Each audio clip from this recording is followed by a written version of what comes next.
Hi guys, so today we're going to continue reading our story, Mr. Klutz's Nuts. Now Mr. Klutz is our principal of elementary school, and this is one of our main characters, AJ. Now Mr. Klutz is nuts because Mr. Klutz does a lot of wacky things like hangs upside down in his office, rides a skateboard to school, kisses pigs.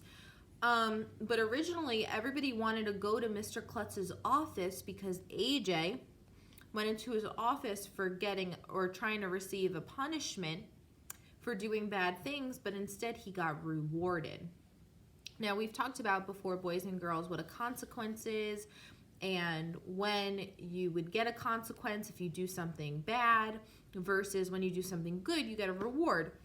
So as the story went on, Mr. Klutz said to all the students, since everybody wants to now go to my office, if everybody does 1 million math problems, then you get a chocolate party. So we're going to continue reading on because now a lot of more weird things are happening, including Mr. Klutz is continuing to give all the students different challenges to do and complete. So now the students are more worried about Mr. Klutz, and maybe he actually is nuts and maybe just needs a friend. So let's see what's going to happen. We're on chapter 11, the last straw. Okay. I don't know if all that mumbo jumbo Andrea said was true or not, but I had to admit Mr. Klutz was acting weirder and weirder. After we finished the list of 100,000 spelling words and he pogo sticked down Main Street in a turkey costume, he offered to paint his bald head orange if our school got the highest reading score in the country. We did, and he came into school the next day with an orange head. Then he offered to let every kid in the school shoot a ping pong ball at him. We collected enough box tops to buy new computers for the school media center. We did that too. It was fun shooting ping pong balls at Mr. Klutz, but even I was beginning to be worried that there was something troubling him. And then came the day when it was obvious to everyone that Mr. Klutz had gone off the deep end. It was the end of the morning announcements. Miss Daisy had stepped out of the room for a minute. Boys and girls, Mr. Klutz said over the loudspeaker, winter vacation is coming up, and the students at our school will read with their parents for 1 million minutes before school lets out. I will bungee jump off the roof of the school dressed as Santa Claus. Me and Ryan and Emily and Andrea and Michael all looked at one another.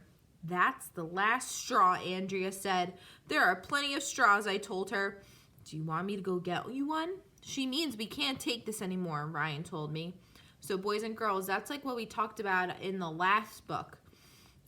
Those are those funny sayings that don't necessarily mean, go get 1,000 straws and that's the last one you picked up. It's a saying. So let's keep going. At first, I thought Mr. Klutz was just a funny guy, Andrea said seriously, and then he is. But he also is deeply a disturbed man. We've got to do something. If he keeps going like this, he might hurt himself again, or even worse.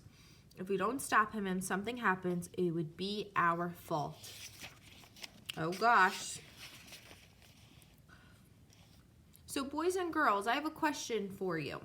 If you had a principal or a teacher that was doing all these crazy things and you wanted them to stop doing it, how would you go about that situation?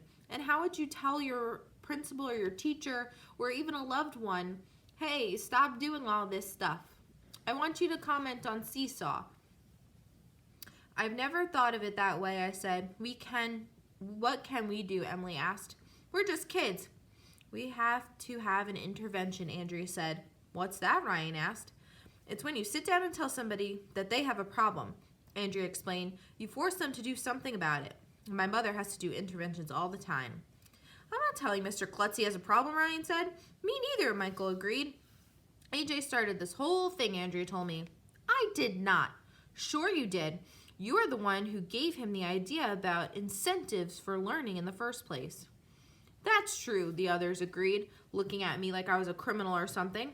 All I did was hit a puck into a net, I said. AJ, you've got to tell Mr. Klutz that if he bungee jumps off the roof, we're not going to read 1 minute without our parents. Or 1 minute with our parents, Andrea said.